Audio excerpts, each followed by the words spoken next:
Another one of these episodes of what did I call it?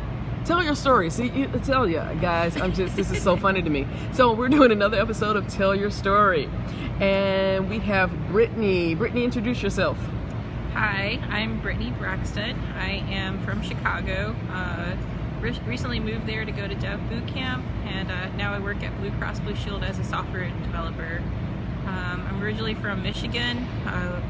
Grew up in Ypsilanti, Michigan. Went to University of Michigan. And really excited to be here at Strange Loop. This is my first time ever being here. So what made you decide to come to Strange Loop? I heard a lot of good things about it. A lot of teachers from Dev Boot Camp were talking about how the talks were really amazing and how it's a really inclusive atmosphere, or I did try to strive to make it inclusive. I've just been trying to sign up for as many different conferences as possible. This has been a very fun year for me, where this is my sixth conference so far for 2017. And so when I saw the calling that they were offering, scholarship opportunities, and they were starting to roll out the schedule for it, I was like, oh yeah, this all sounds really awesome. I'm going to sign up for it. So let's talk about the scholarship, being a grantee for Project Alloy. Sure. Could you have afforded to come without that scholarship? Oh no. Like, just the ticket cost alone is way out of my budget, of my own personal budget. And then if I had added in like the cost of traveling here, like a plane or train ticket, and then the cost of some type of lodging, that could total up to easily like $600-700. And then on top of that, you also have to have money to be able to come here and do things, because you're not just going to come to a conference and just sit there. You want to go out and explore the city, go and eat at places, go and try out different venues while you're here. So it can be a very expensive opportunity to come here. And so having a scholarship really allows for a lot of that burden to be taken away, where you can still enjoy a lot of the conference while not having to worry about money. One of the things I'm seeing is that although we understand that most people in tech get paid higher than the median than most industries. But what I'm finding is these kinds of diversity or inclusion scholarships, granted, whatever they are, the things that Project Alloy is doing, they bridge a very important gap. They bridge a very important thing for people who are really entering the field, who are looking for their first job, or who just got their first job at any age, but also need to start connecting to a larger community, but wouldn't be able to, because again, you're still looking for a job. You pay money for a boot camp, and those opportunities for newbies are quite interesting, because people don't understand when you're. I'm trying to figure out what I guess I'm trying to say is, people talk about diversity and inclusion and diversity, and we're asking people to come into this space from underrepresented and marginalized communities. These kind of opportunities allow you to not only come into this space but thrive in this space. And like the research is showing that women of color leave tech at greater rates than anybody else. And so because I just saw that Byron, I think his name is, did that mentoring minorities talk. And he had those statistics are in the 60th percentile compared to white men, of how women of color enter, and that's Black and Hispanic women, how quickly we come in and how quickly we leave this space. And having these opportunities where you can come to an inclusive event and network. So talk about that. Talk about what coming here, what you like to. Oh yeah. Okay, I want you to think big, think dream. All right. would you like to this opportunity to get you in the next year? What would you like to have seen come out of this? So that's a really great question. Yeah. I definitely feel like if money was no object, with the connections and stuff that you're doing here, what would you like to? Well, I would say like one awesome like objective would be to find a job. I'm pretty happy where I'm at right now, so I'm thinking my goal right now for this conference, where there's no limits, I'm really trying to take the moment to be inspired by something where I can see one of these talks and use it as a launching point to create something myself. So for the pre-conference workshop, I went to the P5JS workshop, and that was kind of like the launching of it. It was like, okay, I can go with this feeling of, yeah, I can take these awesome tools that I'm learning, awesome ideas and stories, and be able to go out and create something on my own. So I kind of continued that thinking that so far today when I went to the narrative reality talk of, there's people out here who are creating different things using technology that may not necessarily like solve some sort of business issue. I keep feeling like some of the people I talk to who are trying to innovate and create things in technology is usually with some sort of business focus, which is totally fine. You can do a lot of amazing things with technology that's new and innovative that leads into you getting, launching a company, getting all this money and making something that's thriving.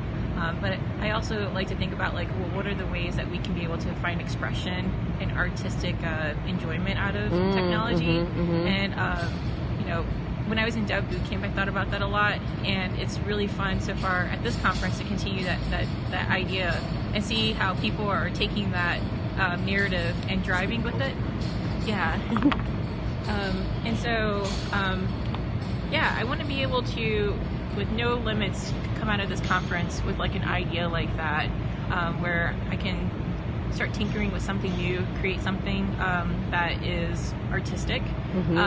I think also another really awesome goal for me would be to get inspiration from those talks to feel that I can go and maybe present at this place next year, or maybe present at another conference, just to be able to say, like, confirm that there's these people that are having this narrative, a conversation. They're getting accepted to come to these conferences and talk about those topics. And I can definitely go out there and maybe present something similar. I love that, because what it says is that these kinds of opportunities are giving you the platform and the space to be empowered, to empower yourself, to think creatively, and that's so exciting. It is. Technology is I agree with you. A lot of times, a lot of things that I do aren't for income or building my brand. It's just so much fun to do. Yeah. And tech is that thing that's very, from knitting machines that or 3D printing, or MIDI machines for music, or light shows, or there's so many different ways that you could be creative with tech. And I agree with you. People really, it's a thing that people need to step back. Oh my God, I just had this thought. It's totally because I say tech democratizes, but I never thought of until you just said that. It really democratizes like the arts, because I'm a history buff. So when I think about back in the day, when people say back in the day, when you were an artist, you had to get accepted at a salon for your work to be showcased, and that was the issue with all the impressionists and artists because no one would showcase their art, so they all came together.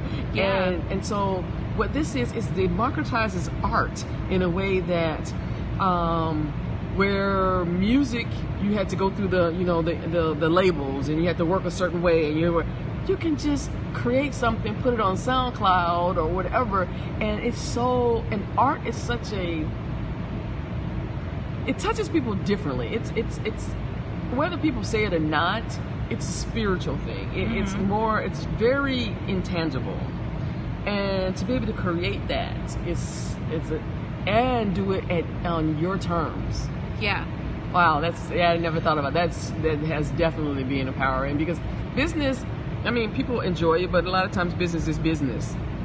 But to find your muse in technology. Oh yeah. Yeah. Absolutely. Yeah. So being creative with technology, one of the things that I've been kind of reflecting on of going to all these different conferences this year is that I forgot who talked about this, or I don't have a full context of it, but I remember there's some book that came out early 2000s that was talking about how like adults don't really have hobbies anymore. Like back in like the 60s and 70s, you used to have like your lodges where you can, mostly men, who can go and join and convene with other men, part of this organization. You had like bowling leagues and all these different types of play outlets for adults to get together and mingle and interact. And a lot of that's dead now. But what's exciting is that I see that something about technology, something about like all these people that have interest in it, it's allowing several different conferences to bubble up to say, hey, let's all get together and talk more about this topic, or let's go and share like what we're creating and what we're doing in a larger venue. And I think that I think it's a really exciting opportunity to be here, to be experiencing that, because I don't really see that in other industries. Like I can't say that I'm like very knowledgeable about it, but even when there's conferences like I was a psychology major, like psychology conferences are nothing like this. Yes, like exactly. There is a much more standard that you're going to apply when you go to something like that. Your networking is totally different. And here it's a lot more free form. It reminds me of what we were talking about earlier, playing nerd games. Games. I mean, at this conference we've already gone to basically an adult climbing amusement park. And had a game, and last night's for the women's event was at a bowling alley, and then tonight is somewhere else. But then on both nights, last night and tonight, there's board games everywhere, and so people are sitting around playing board games. You're right. Where else do you see that? I was in education. This definitely didn't happen in education. You know? Yeah. It's so like our kid comes.